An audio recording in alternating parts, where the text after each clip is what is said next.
A 58-year-old former LGBTQ activist's heart-stopping brush with death reveals a shocking revelation about the afterlife that will leave you questioning everything you thought you knew. Watch till the end for an incredible twist that's sending shockwaves through both religious and LGBTQ communities. My name is Sky Donovan, and I've spent most of my life in Burlington, Vermont, running a successful interior design business. At 58, I thought I had it all figured out. I'd been living openly as a lesbian for 30 years, married to my partner Morgan for the last 12 of those years, and was proud of my role as a vocal advocate for LGBTQ rights in our community. That morning started like any other.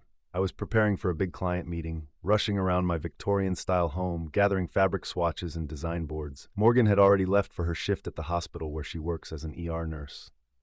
Our golden retriever Charlie watched me lazily from his favorite spot by the bay window. The weird thing is, I remember feeling oddly uneasy that morning. The sky had this strange yellowish tinge, and the air felt heavy, like right before a massive storm. I'd been having these bizarre dreams lately, too, ones where I was standing at the edge of something vast and dark, but I brushed it off as stress from work. I was running late for my meeting with Mrs. Henderson, a notoriously particular client who wanted to renovate her entire lake house. The forecast had predicted rain, so I grabbed my umbrella before heading out. As I backed my Tesla out of the driveway, I noticed our elderly neighbor, Mrs. Patel, struggling with her garbage bins. Being already late, I had this internal debate about stopping to help. Something made me pull over, though. Maybe it was that nagging feeling I'd had all morning. Mrs. Patel smiled gratefully as I helped her with the bins, and then mentioned something that would later seem prophetic. God works in mysterious ways, dear. Back in my car, I was now seriously behind schedule. The rain had started, making the winding mountain roads treacherous. I was taking that sharp bend near Mount Mansfield, locals call it Devil's Elbow, when everything went wrong. A massive moose appeared out of nowhere, standing right in the middle of the road. I swerved to avoid it, but the rain-slicked roads had other plans. My Tesla's tires lost their grip, and suddenly I was airborne. Time seemed to slow down as the car spun. I remember thinking about Morgan, about Charlie waiting at home, about the client I'd never meet. The last thing I saw was the guardrail giving way and the steep ravine below.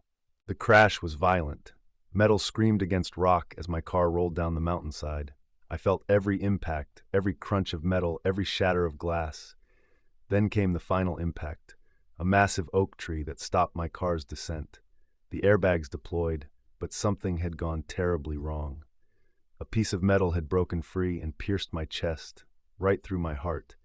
I remember the taste of copper in my mouth, the warmth of blood on my hands, and this overwhelming feeling of pressure in my chest. The world started going dark around the edges. My last conscious thought was of Morgan. We were supposed to go to our favorite restaurant that weekend for our anniversary.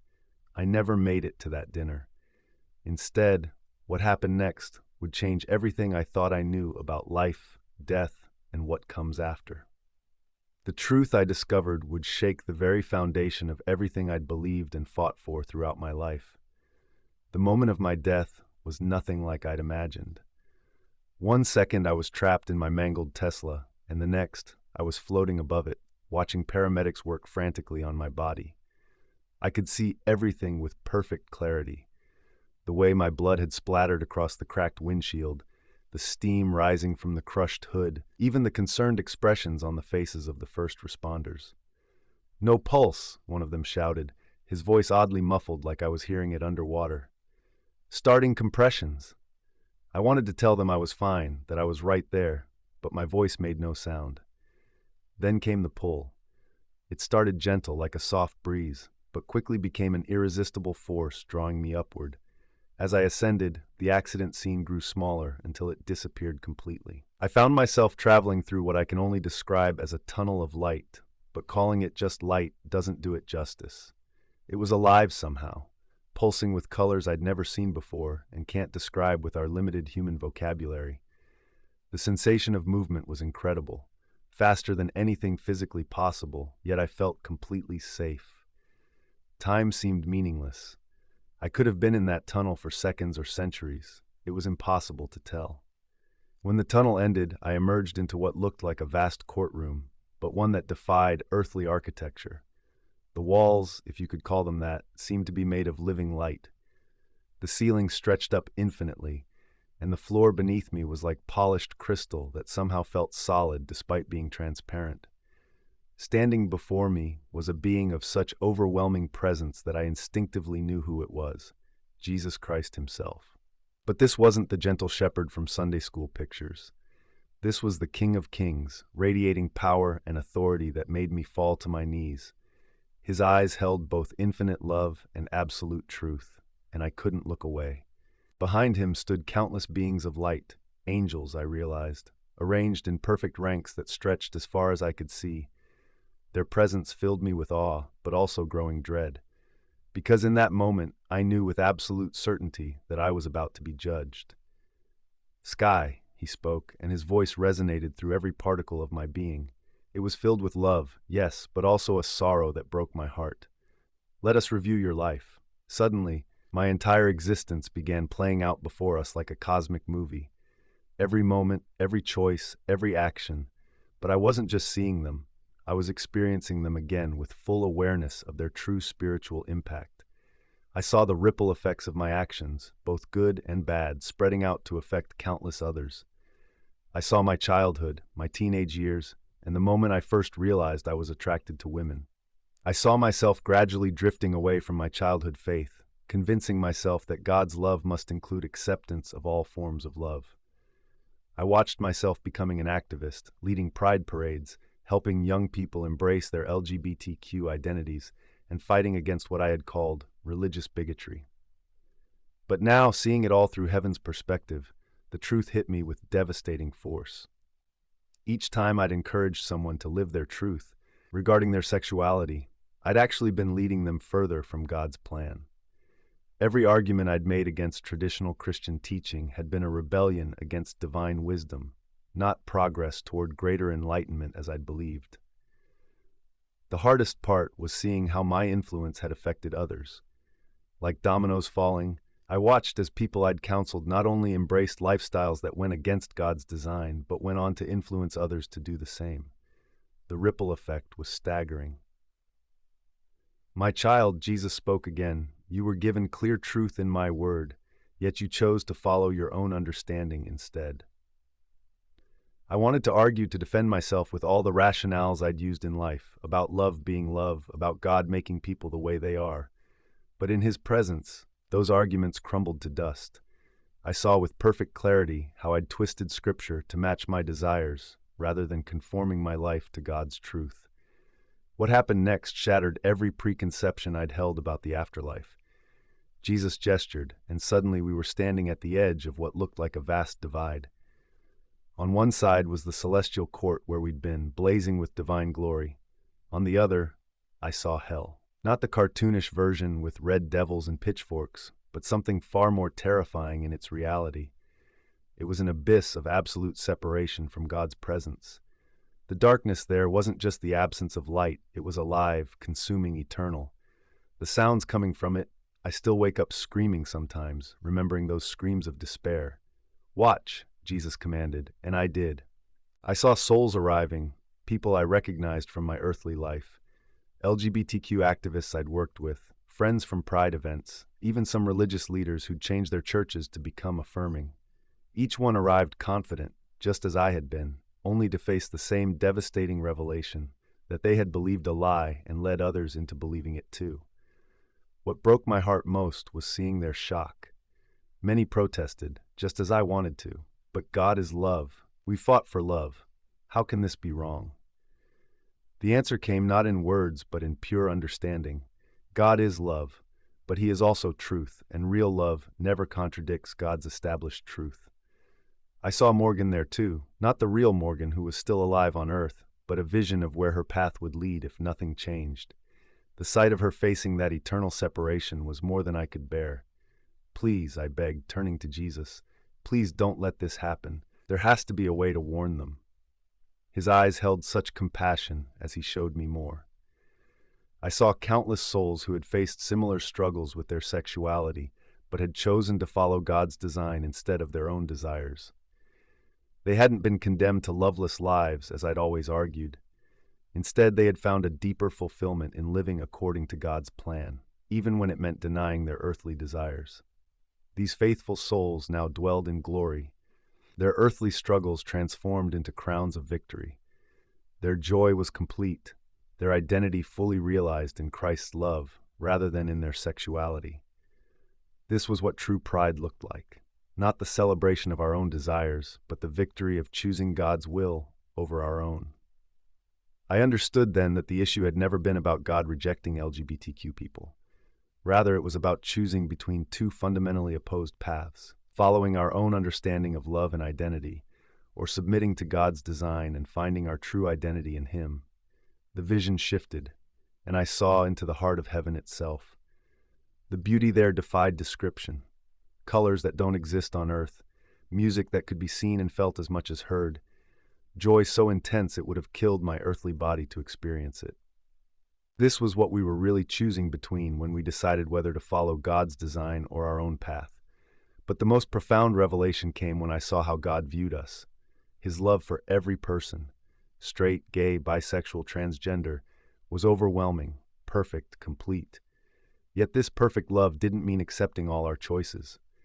Just like a parent who loves their child but knows that touching a hot stove will hurt them, God's love included saying no to things that would ultimately harm us. I saw how our modern world had completely inverted the truth, calling good evil and evil good, just as the Bible had warned. What we had labeled as hatred or bigotry was often God's protective love trying to guard His children from harm. What we had called living our truth was actually rejecting the deepest truth of all, that we were created with purpose and design by a loving God. In that eternal moment, Jesus gave me a choice that would forever change everything. You can stay here, He said, and face judgment now, or you can return and share what you've learned. His eyes held mine, and in them I saw all the souls yet to come, all the lives that could be impacted by this truth. I thought of Morgan, of our friends in the community, of all the young people I'd counseled over the years. They needed to know the truth before it was too late. If I go back, I whispered, will I remember all this? Every moment, he promised.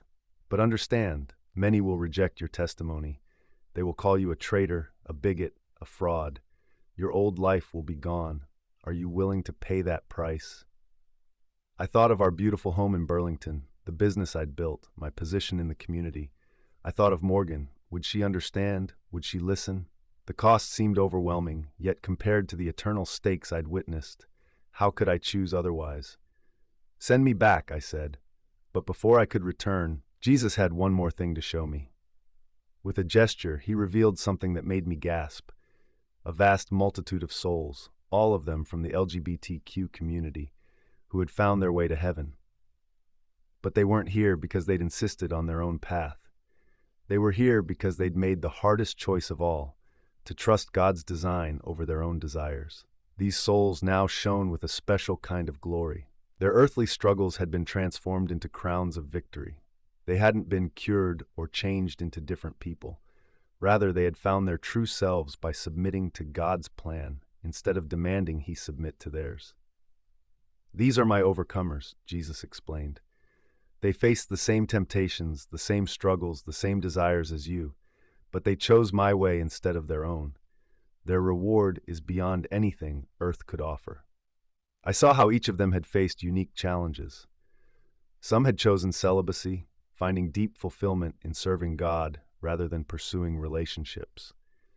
Others had worked through their feelings with God's help and found healing in traditional marriages. Still others had battled these feelings their entire lives but remained faithful to God's design, counting eternal reward as worth more than temporal satisfaction.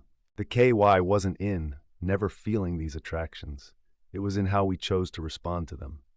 Just as someone might be born with a tendency toward anger or addiction, the presence of the temptation wasn't the sin. The sin lay in choosing to embrace and act on desires that went against God's design. This revelation hit me hard. How many times had I argued that God made people this way? Now I saw that while people might indeed be born with various tendencies or desires, God also gave us the power to choose how to act on them.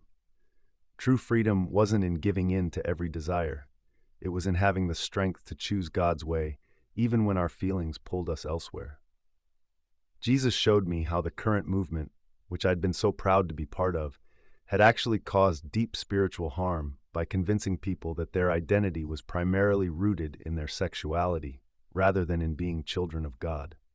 We had elevated sexual and gender identity to the level of worship, creating a new religion that put human desires above divine design. "Remember this," Jesus said, and his voice filled me with both love and holy fear. "I love all my children, every single one. But love sometimes means saying no to protect those we love from harm. True love never contradicts truth." The return was more violent than the departure. I slammed back into my body with such force that my chest arched off the hospital bed. The first thing I heard was the frantic beeping of machines, and then voices shouting, "She's back! We've got a pulse!" Opening my eyes, I found myself surrounded by medical staff, including Morgan. She was still in her scrubs. She must have been on duty when they brought me in. Tears were streaming down her face as she gripped my hand. "Sky, baby, you were gone for almost 4 minutes," she choked out. "We thought we'd lost you." I wanted to tell her everything right then, but my throat had a tube in it, and my chest felt like it had been crushed by a truck, which, considering what happened, wasn't far from the truth. The doctors later told me I'd had a piece of metal pierce my heart. By all medical standards, I should have died instantly. Recovery was slow and painful. Multiple surgeries, weeks of physical therapy, and months of healing lay ahead. But the physical pain was nothing compared to the emotional storm I was about to face. As soon as I could speak, I tried to tell Morgan what I'd experienced. I could see the hurt and confusion in her eyes as I described my vision. "You've been through a trauma," she said gently. "Maybe we should wait until you're stronger to talk about this." But I couldn't wait. The truth burned inside me like a fire. One by one, I lost everything from my old life. Morgan moved out 3 months after my return, saying she didn't recognize who I'd become. My LGBTQ activist friends accused me of betraying the community. My business suffered as former clients canceled their contracts. The hardest part was seeing the pain in people's eyes when I tried to share my experience. Many accused me of becoming a religious fanatic, of betraying everything we'd fought for. Some suggested the brain damage from oxygen deprivation had affected my mind. Others simply stopped speaking to me entirely. But for every friend I lost, God sent new ones. I found a community of believers who understood both the struggle and the victory. I met others who had similar experiences, people who had chosen to follow God's design despite their feelings, and found joy in that obedience. Today, I live in a smaller house on the outskirts of town. My design business is slowly rebuilding with a different clientele. Charlie, my golden retriever, is still with me. Dogs don't care about their owner's spiritual transformations, thankfully. Every morning, I thank God for that second chance, for the opportunity to share this truth with others. I know some people reading this will be angry. Some will call it hate speech or religious propaganda. But I have to share what I saw, what I learned, because the stakes are eternal, and the truth, however difficult, needs to be told. I still love Morgan, and I still love my LGBTQ friends. In fact, I love them more deeply now than ever before, because I understand what's really at stake. True love isn't about affirming everything someone does or feels. It's about wanting God's best for them, even when that means facing hard truths. If you're reading this and struggling with these issues, know that God loves you more than you can imagine. The choice isn't between happiness and repression. It's between temporary satisfaction and eternal joy. The path might be difficult, but you don't have to walk it alone. The truth I learned that day cost me almost everything I had in this world. But compared to what I gained, and what I hope others will gain through this testimony, it was worth it all. If this story touched you, please like, subscribe, and hit that notification bell to help spread this message to others who need to hear it. Your support helps get this truth to those who need it most. Leave a comment below sharing your thoughts or experiences. Let's start this important conversation.